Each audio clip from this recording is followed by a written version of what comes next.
Hello guys, ഇപ്രാവശ്യം വീട്ടിൽ സകല പ്ലാവിലും ചക്ക ഉണ്ടായിട്ടുണ്ട് കേട്ടോ. അതും താഴത്തും ഉണ്ടായിട്ടുണ്ട്, അതേപോലെ കൊമ്പത്തും ഉണ്ടായിട്ടുണ്ട്. കൊമ്പത്ത് നിൽക്കുന്ന ചക്കയൊക്കെ ഒരുവിധം മൂത്ത് വരുമ്പോഴേക്കും കറുത്ത് കരിക്കട്ടയിട്ട് താഴെ വീണുകൊണ്ടിരിക്കുക കേട്ടോ. ചൂടുകൊണ്ടാണെന്നാണ് പറയണത്. വെറുതെ നശിച്ചു പോകുമ്പോൾ ഒരു സങ്കടം. വീട്ടിൽ വന്നിട്ട് ഇതുവരെ ചക്ക വേവിച്ചതും മീൻകറിയും കൂട്ടി കഴിച്ചിട്ടില്ല കേട്ടോ. അപ്പോൾ ഇന്ന് ഞങ്ങൾ അത് സെറ്റാക്കാമെന്ന് വിചാരിച്ചതാണ്. അമ്മയും മേമയും വലിയൊരു തോട്ടിയായിട്ട് കഠിന പ്രയത്നത്തിലാണ്. കൊമ്പത്തുള്ള ചക്കയാണ് ഞങ്ങളുടെ ലക്ഷ്യം. കുളത്തൊക്കെ വീണു, പക്ഷെ വലിച്ചപ്പോൾ കുളത്ത് മാത്രം കയ്യിൽ കിട്ടി, ചക്ക കിട്ടിയില്ല കേട്ടോ. വീണ്ടും കെട്ടിക്കൂട്ടി ഞങ്ങൾ വലിയൊരു ചക്ക തന്നെ ഇട്ടു കേട്ടോ. വെട്ടി നോക്കിയപ്പോൾ നല്ല മൂത്ത ചക്ക, വറക്കാനൊക്കെ അടിപൊളിയാണ് കേട്ടോ.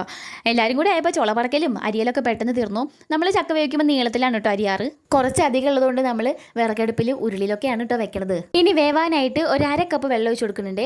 ഒരു 1/2 ടീസ്പൂൺ മഞ്ഞൾപ്പൊടി, ആവശ്യത്തിന് ഉപ്പും ചേർത്തിട്ട് മൂടി വെച്ചാണ്ട് വേവിക്കുക. ഇടയ്ക്കിടയ്ക്ക് ഇളക്കി കൊടുക്കുക, അല്ലെങ്കിൽ ഒന്ന് കുടഞ്ഞു കൊടുക്കുക ചെയ്തിട്ടില്ലെങ്കിൽ അടി പിടിക്കാൻ നല്ല ചാൻസ് ഉണ്ട് കേട്ടോ. ഇനി നമുക്ക് വേണ്ടത് ഒരു മുടി തേങ്ങ ചരുകിയത്, പച്ചമുളക്, ജീരകം, ഒരു 5-6 അല്ലി വെളുത്തുള്ളിയും കൂടിയും ജസ്റ്റ് ഒന്ന് ഒതുക്കിയെടുത്തതിന് ശേഷം നമ്മുടെ വെന്ത് വന്ന ചക്കയിലേക്ക് തട്ടി കൊടുക്കുക. നന്നായിട്ട് ഇളക്കി ഉടച്ചു കൊടുക്കുക വേണേ. ഇനി കുറച്ചധികം കറുവേപ്പില അങ്ങോട്ട് വാരി വിതറിക്കോളൂ.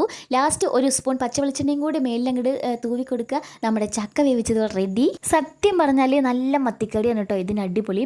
ഇന്നാണെങ്കിൽ മത്തി കിട്ടിയതുമില്ല, പക്ഷെ കുഴപ്പമില്ല. തലേ ദിവസം കുടമ്പുളിയൊക്കെ ഇട്ടിട്ട് നല്ല വറ്റിച്ച് വെച്ച അടിപൊളി ചൂരമീൻ കറി ഉണ്ട് കേട്ടോ. തൈരും കൂട്ടി കഴിക്കാം, അത് നല്ല ടേസ്റ്റാണ്. പിന്നെ നോൺ ഐറ്റംസ് എല്ലാം കൂട്ടി ഇത് കഴിക്കാം കേട്ടോ. ഇപ്പോൾ ചക്കക്കാലൊക്കെ അല്ലേ, എല്ലാവരും ഒന്ന് ഉണ്ടാക്കി നോക്കിക്കോളൂ. അപ്പോൾ ഇത്രയേ ഉള്ളൂ. അടുത്ത വീഡിയോയിൽ കാണാം. ടാറ്റാ.